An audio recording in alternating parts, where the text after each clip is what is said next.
My name is Sydney Perkins, and I'm a student at California Baptist University in Riverside, California. This video is based on a book that helps us improve our skills of telling our story.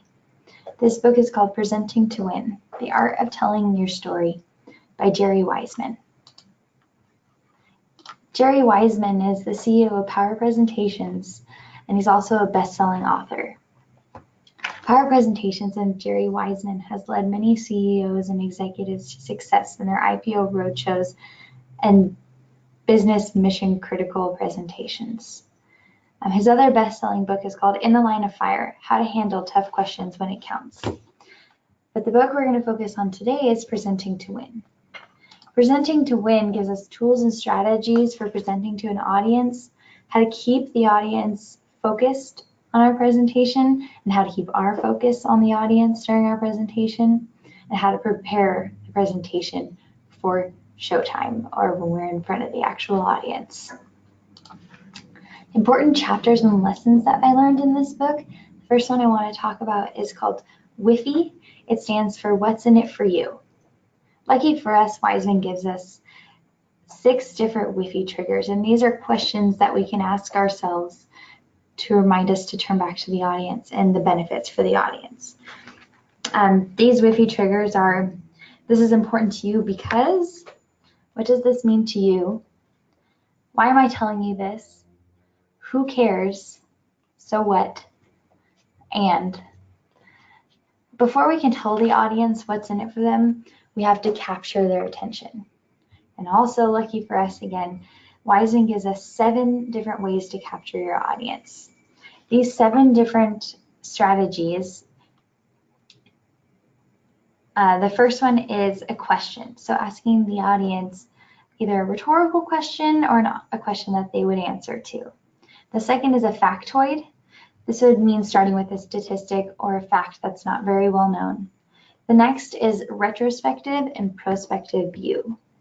So talking about the past strategies or company views and introducing the new or future strategies and company views. The fourth is an anecdote, which is a short story that the audience can relate to. The fifth is a quotation.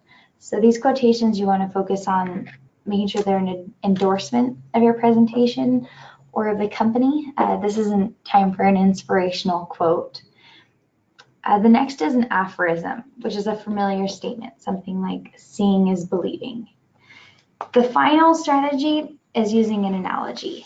So this would mean relating your presentation topic to something you wouldn't normally relate it to, and in the end making it easier for the audience to relate your point.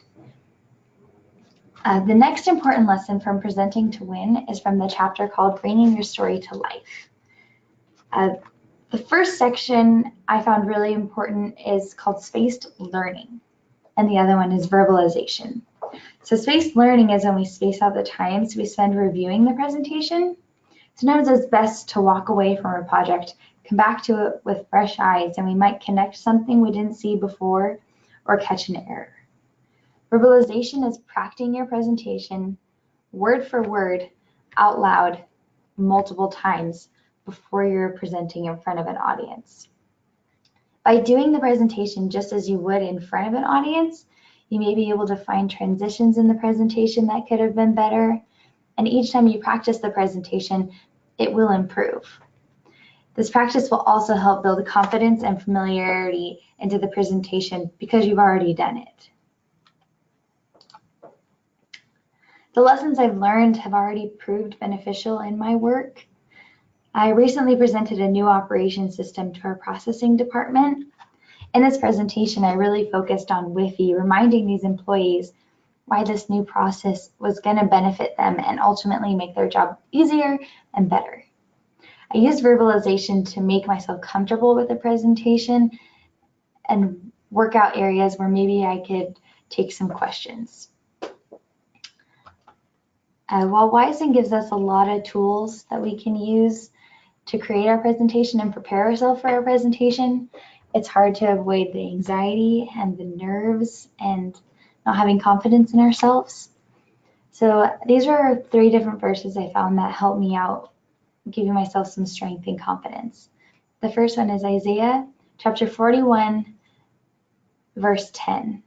So do not fear, for I am with you. Do not be dismayed, for I am your God. I will strengthen you and help you. I will uphold you with my righteous hand. The second one is Timothy chapter 1, verse 7. For the Spirit God gave us does not make us timid, but gives us power, love, and self-discipline. And the last one, 1 Peter chapter 5, verse 7. Cast all your anxiety on him because he cares for you. Thank you for watching. God bless.